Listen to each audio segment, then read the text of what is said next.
Hello dear student. आज का जो हमारा टॉपिक है वह है a slumber did my spirit seal.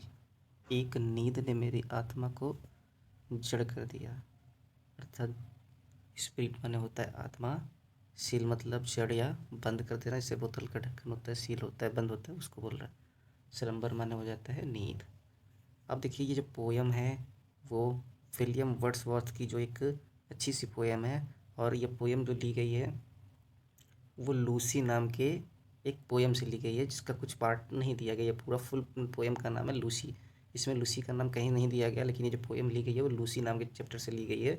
और वो लूसी नाम का जो पोयम है वो पूरा कंप्लीट है, और ये विलियम वर्ड्सवर्थ की उसी से पोयम ली गई है, जिसमें विलियम वर्ड्सवर्थ लूसी नाम की एक लड़की से बहुत ही प्रेम करते थे, जो अब क्या हो चुकी है, मर चुकी है, और उसी के बारे में उन्होंने लिखा है। तो चलिए शुरू करते हैं। तो लिखा है, a slumber did my spirit seal. A slumber did my spirit seal. एक नींद ने मेरी आत्मा को जड़ कर दिया। फिर कहते हैं, I had no human fears. अब मेरे अंदर ह्यूमन फियर्स मानवीय भय, फियर्स माने डर या भय, अब मेरे अंदर कोई मानवीय डर या भय नहीं है। अब कहते हैं आगे, she seemed like a thing could not feel. अब ऐसा लगता है कि वो बस किसी चीज़ की तरफ फील होती है, महसूस नहीं होती है। सीज से मतलब महसूस होना या लगना, थिंग मतलब किसी चीज़ की, दैट कुड नॉट फील, जैसे कोई चीज़ होती है उसको महसूस नहीं किया जाता है, तो ऐसे ही वो लगती है। फिर कहते हैं आगे, the touch of earthly years. Earthly years मतलब समय, अर्थली ईयर्स टाइम को बताया गया है कि उसका जो टच है वो समय के साथ साथ बदलता जा रहा है। No motion has she now no force.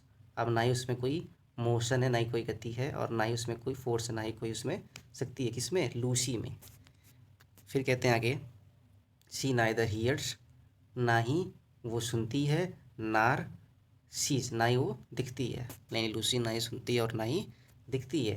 Role down in the earth's diurnal course. कह रहा है कि जो बस पृथ्वी का ड्यूनल कोर्स, ड्यूनल कोर्स मतलब भ्रमण करती है, वो बस क्या करती है, पृथ्वी का भ्रमण करती है। With rocks and stones and trees, पहाड़ों में, पत्थरों में, रॉक्स पत्थरों में, पहाड़ों में, ट्रीज पेड़ों में, इन सब चीज़ों में, प्रकृति में वो क्या करती है, जो लूसी है वो घूमती रहती है, भ्रमण करती रहती है। जो पृथ्वी से उसका जो नेचर है वो समाप्त नहीं हो रहा है, वो उसको बार बार दिखाई देता है। ये विलियम वर्ड्सवर्थ की जो एक अच्छी सी पोएम थी, जिसको हमने आगे बढ़ाया।